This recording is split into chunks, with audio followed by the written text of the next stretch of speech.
En poursuivant notre exploration d'aujourd'hui, je repensais à ce fameux article du journaliste Andrew Sullivan, un texte de 2016 qui avait un titre franchement terrifiant.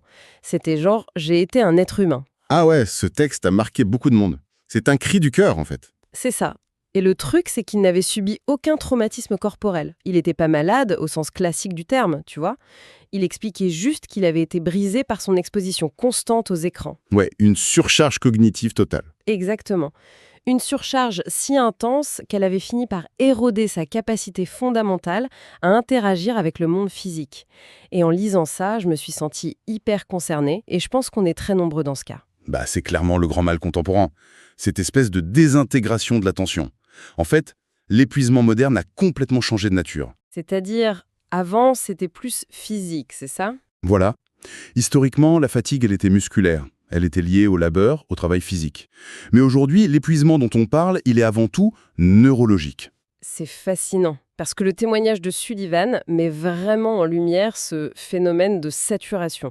On est bombardé par des milliers d'alertes, d'emails, de flux d'informations. Et le résultat, c'est qu'on perd progressivement notre autonomie mentale. On devient presque un simple terminal de réception, quoi.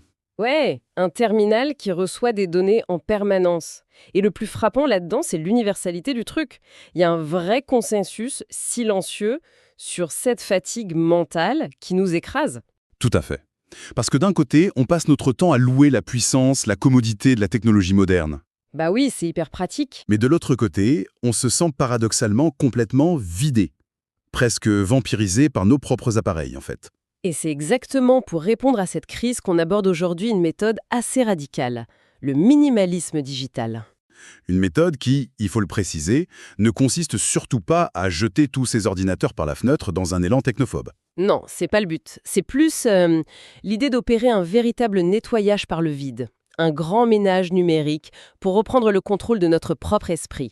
J'aime bien utiliser une métaphore pour ça. Ah, vas-y, je t'écoute. C'est un peu comme si notre vie numérique était un placard qui déborde complètement. La plupart des gens essaient juste de réorganiser les centres, tu vois. Genre, on désactive 2 ou 3 notifications et on se dit que c'est bon. Ouais, le fameux petit réglage de surface. Voilà. Mais en fait, il faut vider entièrement le placard pour ne remettre à l'intérieur que ce qui compte vraiment. C'est une super image. Et pour comprendre l'urgence de cette méthode, il faut vraiment analyser l'échec cuisant des solutions modérées, les petits cintres qu'on réorganise, quoi. Parce qu'on l'a tous fait. Face à la distraction, on se dit « bon, je vais ranger mon téléphone dans ma poche pendant le dîner » ou « je m'impose de pas scroller avant de dormir ». Mais ce sont des pansements sur une hémorragie, en fait. C'est comme essayer de faire un régime en retirant juste les petits vermicelles en sucre sur un énorme beignet industriel. C'est clair que ça va pas changer grand-chose à la balance.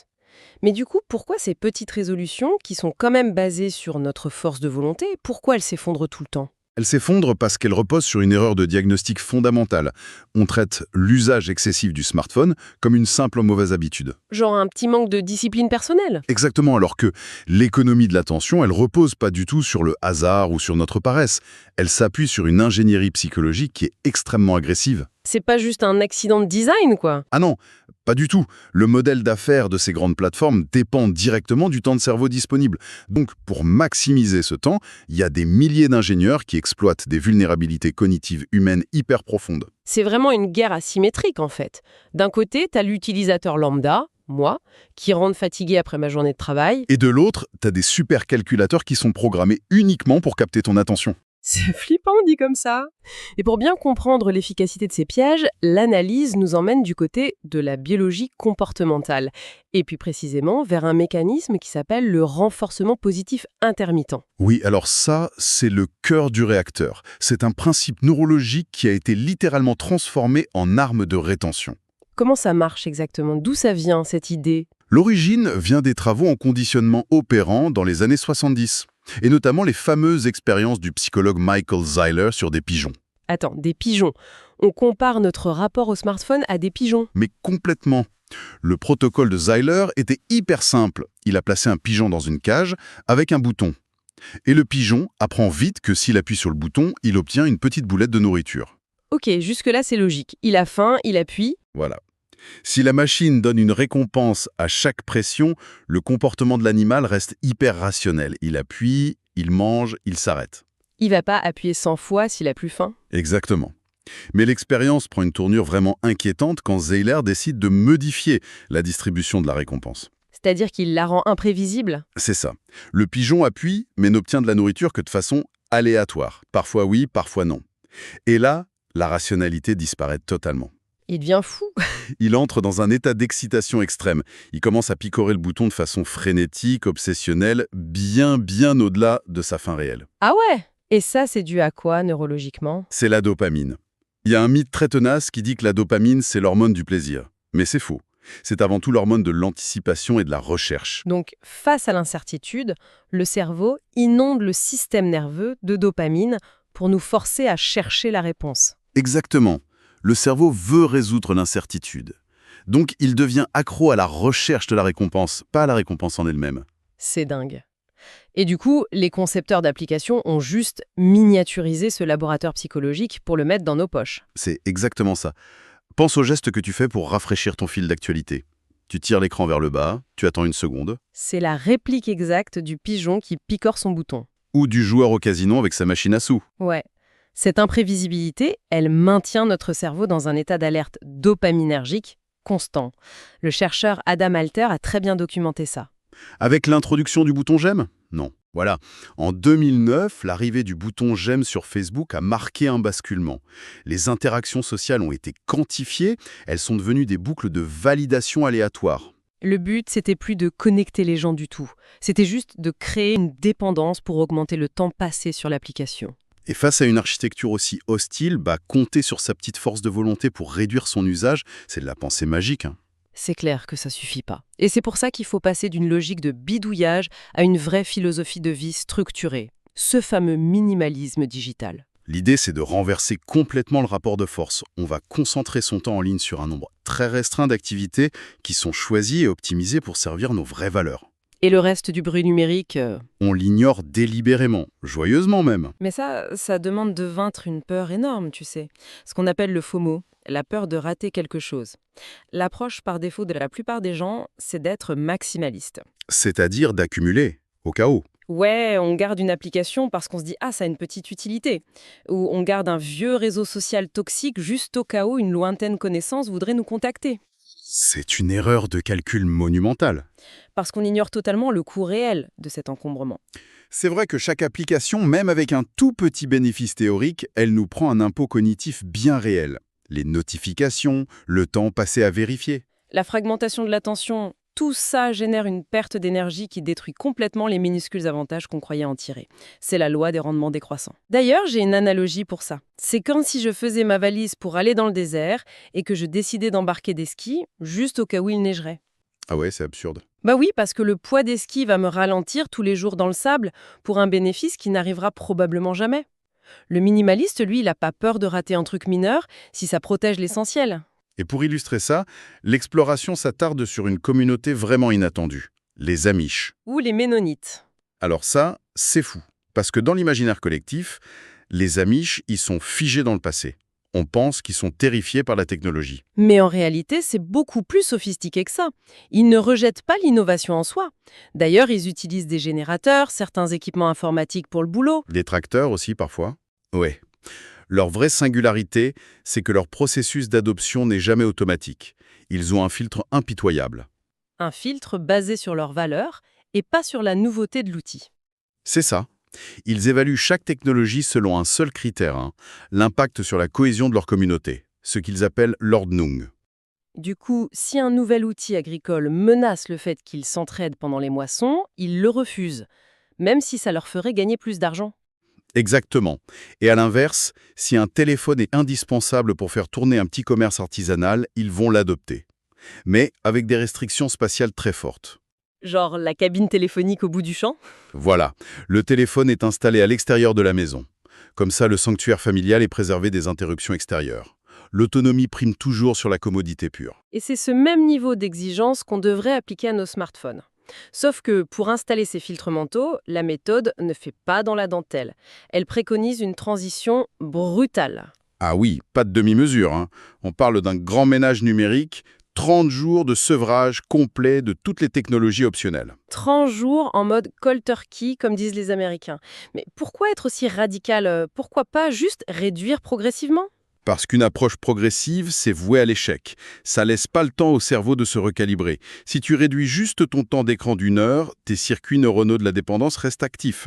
Il faut vraiment couper le robinet pour réguler ces récepteurs de dopamine, alors? C'est physiologique en fait. Il faut priver le cerveau de ces stimuli artificiels intenses pour qu'il retrouve sa sensibilité au plaisir ordinaire. Mais attention, cette privation, au début, elle déclenche une phase hyper critique. Ouais, l'irruption du vide. Et ça, c'est une angoisse existentielle que le critique Michael Harris a très bien documentée. Ah, son expérience dans le cabanon. Voilà, il a voulu faire une déconnexion totale, isolé, sans Internet, sans rien. Et les premiers jours, c'était pas du tout une retraite spirituelle paisible.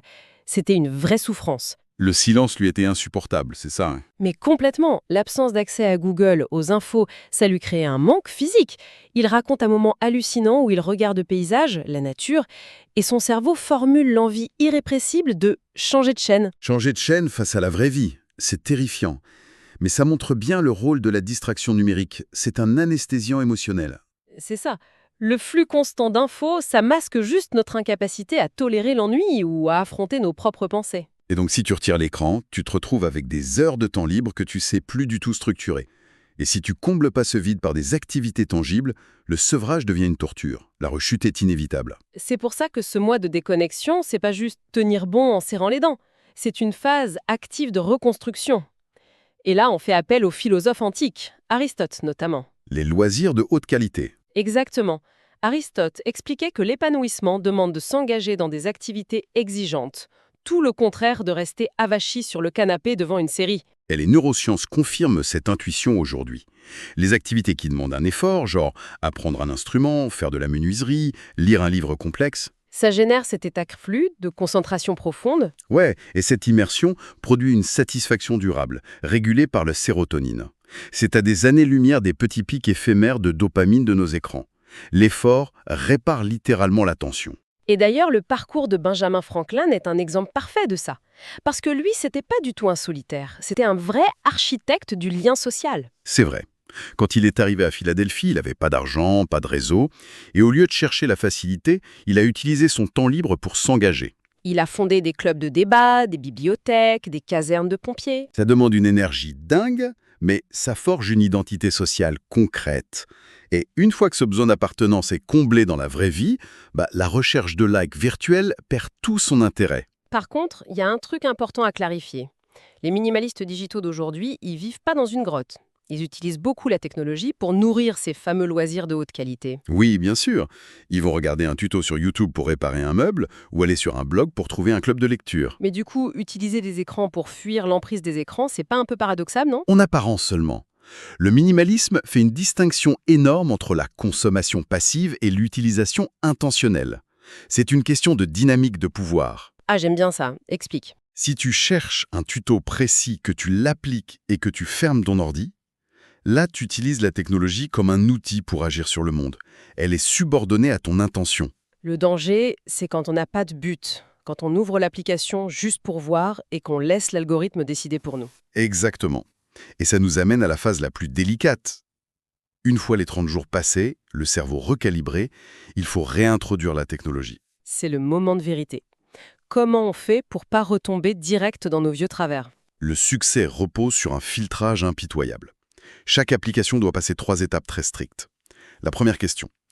Est-ce que cet outil sert directement une de mes valeurs profondes? Et si la réponse est oui, on passe à la question qui fâche. La deuxième étape, est-ce que c'est le meilleur moyen de servir cette valeur? Et c'est là que les illusions tombent. Prends l'exemple des liens familiaux. On se justifie souvent de garder Facebook ou Instagram pour maintenir le contact avec des proches éloignés. C'est vrai que liker la photo du bébé d'un cousin, ça te donne l'impression d'être connecté. Mais c'est une connexion vidée de sa substance. C'est hyper faible en densité émotionnelle. Ça demande 0 investissement. Donc, face au deuxième filtre, on réalise qu'appeler ce cousin une fois par mois ou lui écrire, ça a une valeur incommensurablement supérieure. L'application est donc recalée. Voilà. Et si par miracle en outil passe ces 2 filtres, il y a la 3e étape. La procédure opérationnelle stricte. On navigue jamais à vue, c'est ça, Sam? Jamais. Au lieu d'avoir un accès permanent à un groupe en ligne, tu vas te dire « Ok, J'y vais que le dimanche soir pendant 30 minutes et uniquement sur mon ordinateur. Le but, c'est de créer de la friction. Et cette friction nous amène à une règle d'or qui change absolument tout, l'éradication des réseaux sociaux sur le téléphone portable. On supprime tout. Le smartphone doit redevenir un simple appareil de communication, de musique ou de GPS. Mais pourquoi le mobile spécifiquement? Si tu regardes l'évolution financière de boîtes comme Facebook, la réponse est évidente. Autour de 2012, leurs revenus venaient des ordinateurs. Mais très vite, la monétisation sur mobile a explosé pour atteindre 88% de leurs profits en 2017. Ils ont compris que le mobile permettait de coloniser le temps interstitiel. Exactement. Ces petits moments d'attente, à la caisse du supermarché, au feu rouge avant de dormir, des moments de silence qui étaient autrefois dédiés à l'introspection et qui sont devenus des terrains de forage pour notre attention. En supprimant les applications du téléphone, on brise cette chaîne. Et les gens qui font ça forment presque une communauté invisible, ce que le livre appelle la résistance de l'attention. C'est tout à fait ça. Ce sont des gens hyper connectés, hyper équipés, mais qui opèrent par frappe chirurgicale.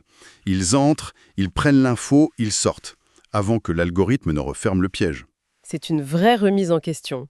Et ça me fait penser à une anecdote historique géniale sur Henri David Thoreau. Au XIXe siècle, lors du déploiement du télégraphe. Tout le monde était fasciné par la possibilité de relier le Maine au Texas en temps réel. C'était une révolution. Mais Thoreau a posé une question glaciale. Ok, l'exploit technique est là. Mais est-ce que le Maine et le Texas ont vraiment quelque chose d'important à se dire? C'est brillant. Ça montre notre aveuglement face au progrès. La vitesse d'un outil n'améliore pas la qualité de la pensée. Si t'as pas d'objectif solide, tu vas juste te faire aspirer par la machine. Le but doit précéder la technologie. Et au fond, ça nous pousse à redéfinir la notion de statut social. Pendant des années, le summum de la réussite, c'était d'être hyper connecté, inondé de notifications. Ça flattait l'ego d'être très demandé. Mais ça change. Aujourd'hui, le vrai signe de richesse, ce n'est plus de posséder le dernier gadget capable d'anticiper la moindre de nos envies. Non, le nouveau marqueur de puissance, c'est l'inaccessibilité. C'est la capacité absolue de préserver son espace mental. Pouvoir diriger sa propre attention, sans aucune assistance algorithmique. Se concentrer sur un texte ardu, une vraie conversation. L'attention indivise est vraiment devenue la ressource la plus rare du XXIe siècle. C'est plus juste une question de confort. La souveraineté cognitive, c'est l'acte de résistance le plus fondamental aujourd'hui. Maîtriser son silence intérieur, c'est ça la vraie liberté. Et c'est là que tout commence vraiment à prendre sens. Et pour celles et ceux qui veulent aller plus loin, le livre est disponible gratuitement via le lien en description.